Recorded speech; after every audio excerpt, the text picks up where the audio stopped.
Hello friends, welcome back to Dr. Arshad Nadeem Awan ultrasound and radiology video.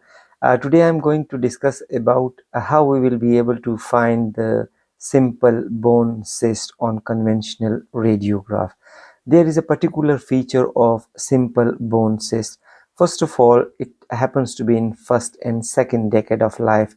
From first year of life until 15 years of life, we can see this simple bone cyst.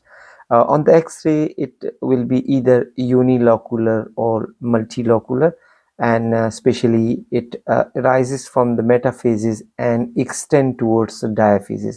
By the time when it reaches diaphysis, usually it fades up, and its measurement is up to 6 to 8 centimeter. Usually it involves medulla and medullary cyst, and it is symmetrical and symmetrical bony expansion on the both side. There will be no periosteal reaction until there is fracture. So if there is fracture, so there will be periosteal reaction because of the fracture. The one important and pathognomonic feature of the simple bone cyst is falling fragment sign.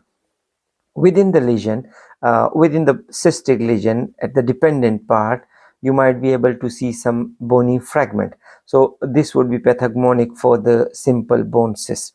Simple bone cyst, as I mentioned, that it is centrally located.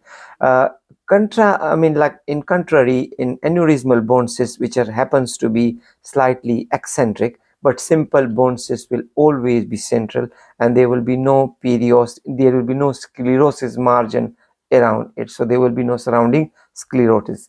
The falling fragment sign will be present if there is pathological fracture, but when there is pathological fracture, there will be periosteal reactions associated. Another differential diagnosis, you can, if in the differential, you can include aneurysmal bone cyst. You can also include fibrous dysplasia. As far as its scintigraphy is concerned, there will be no uptake on the scintigraphy, and on the MRI scan, there is likely to have some fluid level, but which is uncommon.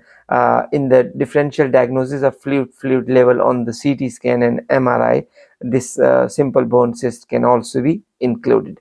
So on the X-ray here, on the image, you can appreciate that this will appear on the X-ray like this. Usually it involves proximal femur and proximal humerus as well, and as I mentioned, it starts from the metaphysis and extend towards the diaphysis. By the time it reaches diaphysis, it sometimes disappear. So this is what about the simple bone cyst. Hope this will be a worth watching video with some other new information. We'll see each other. Till then, take great care of yourself. Bye bye.